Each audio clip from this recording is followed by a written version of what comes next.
The viral Dusty Dead identity quiz is the first part of a self-dubbed digital triptych by Silverstring Media, the minds behind Glitch Hikers and Morning Rituals. The identity quiz is a strange beast. It's both a satirical judgment of the various viral quizzes and clickbait that clog our social media feeds, while also elevating those very things to a pseudo-ritual. Through obfuscated and arcane choices, players participate in a heightened form of traditionally banal and vapid behavior. It's a process that pulls on two ends. It mocks the player for buying into the grand mythos and purple prose of what is ostensibly a commercial media series, while also allowing them to celebrate the results they receive at the end of the game, inviting them to share it all on Twitter. I think Silverstring is a little on the nose when describing the identity quiz. They explain the affair in a straightforward manner that isn't quite commensurate with the game's presentation. Through making selections in a quiz interface, you are told which Dusty Dead character you are, as the quiz itself glitches and decays around you, just like the fragile structures that support your contemporary lifestyle. The point is well made through the game itself, and I actually think the commentary would best be left implied rather than overt. Still, I can't really deny the claim. The identity quiz is certainly about the growing obsolescence of the barriers we put up in our lives to buffer us from hardship or existential ennui.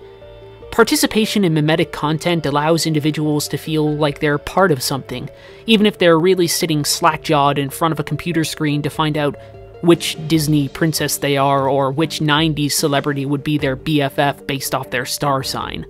It's communal brain rot, mass distraction from any real contemplation of systems or structures that affect us personally and painfully on a day-to-day basis. The Dusty Dead identity quiz leaves most of the play and most of the engagement to a player's imagination. When you stand before the tree of endless lies, does it tell you that you'll die alone and afraid, or that you'll gain immortality? When a palace of knowledge is destroyed, do you mourn it, or are you indifferent?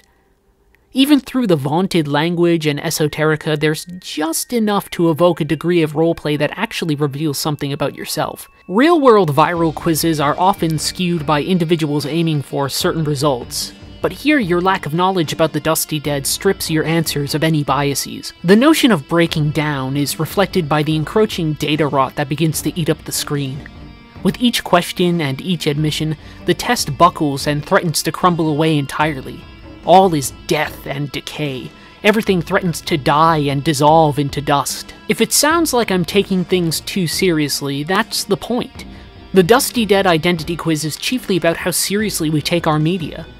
The Dusty Dead, as a fictional series, is comprised of serious, lore-filled sci-fi novels, some type of manga or anime adaptation, and even a cartoon. It's not high art, but it pretends to be. Similarly, we often want to pretend that a lot of our consumed media is high art, when it's really just popcorn and not caviar. This isn't a surprise. Silverstring admits that Gamergate heavily influenced their approach to the triptych. Gamergate transforms gamer identity and terminology into loaded rhetoric, and they still parade political identity quizzes around in order to prove how serious they are about games and promote their laughable understanding of diversity. There's a growing idea of ownership when it comes to mediums and franchises. People want to believe that their time or money investments give them a right to the works of creators. They want to police their fan bases and get rid of people who aren't true fans. Social media is the hellscape where these witch hunts take place, where groups like Gamergate propagate their lies and hate. People identify so strongly with the goods they consume that they can't conceive of a world without them, or even a world where people enjoy them in ways that they don't. Fans exchange minutiae in order to establish credibility, holding up various signs that speak to their investment as if the greatest thing you can do with your life is devote yourself to your consumption habits. Are you a true fan? Are you a true gamer? Well, prove it. The Dusty Dead takes this and makes the proof nothing more than a sea of faceless skeletons. A social media feed that looks more like a graveyard or a pecked-over battlefield. In the end, your passion never really mattered at all. You're just another corpse. It should be no surprise when I say that I like the Dusty Dead identity quiz. Silverstring managed to take an amazingly simple interaction and weave it into a broader context. Time will tell if the rest of the series works, but on its own, I think the identity quiz holds up as legitimate commentary. It's not necessarily the savaging that video games probably deserve, but it's definitely a step down a path towards a more caustic form of satire that's definitely needed.